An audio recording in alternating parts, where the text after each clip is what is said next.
Morning students, आपके English में it's so happen की जो बुक है उसमें लेसन नंबर 1 हमारा हो चुका है। लेसन नंबर 2 है नेम चिल्ड्रन एट वर्क। इसको आज हम रीड करेंगे।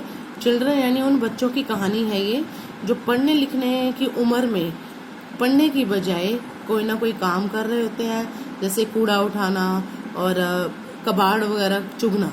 ठीक है, और उस सामान को वो बाजार में जाके बेचते हैं, बदले में जो पैसे मिलते हैं उससे ही वो अपना गुजारा करते हैं। तो इसमें एक वेलू लड़का है, इसके बारे में भी बताया गया है। सारी स्टोरी इसी के ही अराउंड चलेगी।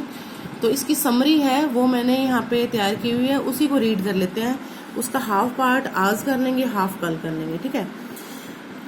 वेलू was an 11 years old boy. जो वेलू है वो 11 साल का लड़का था। ही लिव्ड इन ए विलेज, वो गांव में रहता था। His father was a drunkard. Drunkard होता है शराबी, शराब पीने वाला। उसके पिताजी शराबी थे। ही snatched away all the money Velu and his sister earned and spent it on drink। जो उनका पिता था क्या करता था कि जो वेलू और उसकी बहन पैसे कमाते थे वो snatched away छीन लेना, वो सारे पैसे उनसे छीन लेता था। And spent it on drink, spent होता खर्च कर देना, और शराब पे खर्च कर देता था। He would beat them too, beat होता है पीटना यानी मारना, वह उन्हें मारता भी था। वेलू could not stand his father's beating and rain away from home. जो वेलू था वह अपने पिता के जो पिटाई यानी उसके जो पिता उसको मारते पीटते थे उसको सहन नहीं कर सका और घर से रेन अवे भाग गया। He got on a train at Coonoor and travelled without ticket to Chennai. वह कनूर से उसने ट्रेन पकड़ी यानी ट्रेन में बैठा और चेन्नई की एक टिकट लेना चाहता था, पर उसके पास पैसे नहीं थे, यानी उसने विदाउट टिकट ही उसमें ट्रेवल किया, यात्रा की। He was lucky to escape ticket collectors attention. वह लकी यानी किस्मत वाला था। स्केप होता है बचना, कि जो टिकट कलेक्टर यानी जो टिकट चेक करने आता है ट्रेन में उसके अटेंशन यानी ध्यान से वो बच गया। He reach Chennai and got off the train with slight hesitation. वह चेन्नई पहुंचा और जब ट्रेन से गोट ऑफ नीचे उतर रहा था विद स्लाइट हेजिटेशन, उसमें थोड़ा डर भी था। हेजिटेशन होती है हिचकिचाहट। ठीक है। For 2 days he had eaten nothing. और 2 दिन से उसने कुछ भी नहीं खाया था but some peanuts and a piece of jaggery. Peanuts होते हैं मूंगफली के दाने, जैगरी यानी गुड़, कुछ गुड़ के टुकड़े और मूंगफली के दाने ही खाए हुए थे।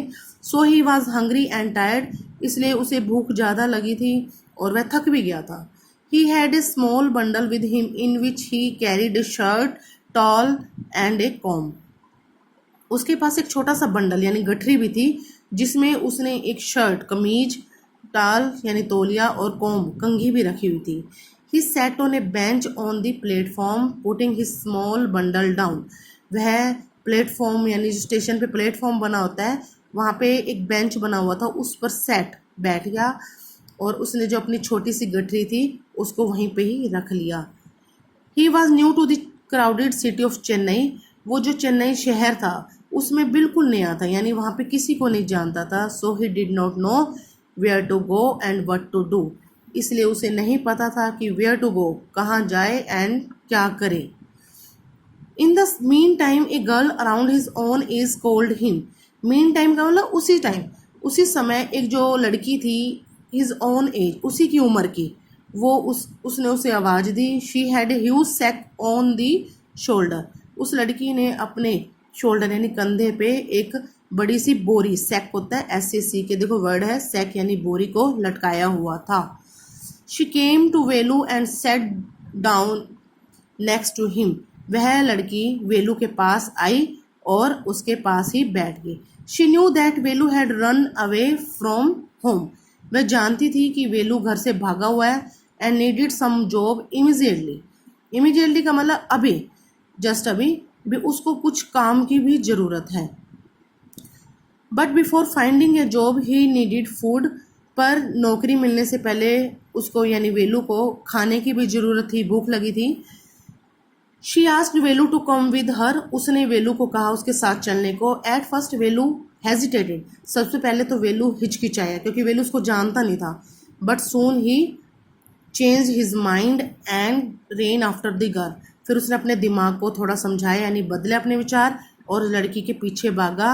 Who had left him and was going on her way, जो उसको छोड़ के जा रही थी अपने रास्ते की तरफ। ठीक है स्टूडेंट्स, इसका हाफ पार्ट मैंने समझा दिया, हाफ हम कल करेंगे और उसके वर्ड मीनिंग और क्वेश्चन आंसर भी। ठीक है स्टूडेंट्स, थैंक यू।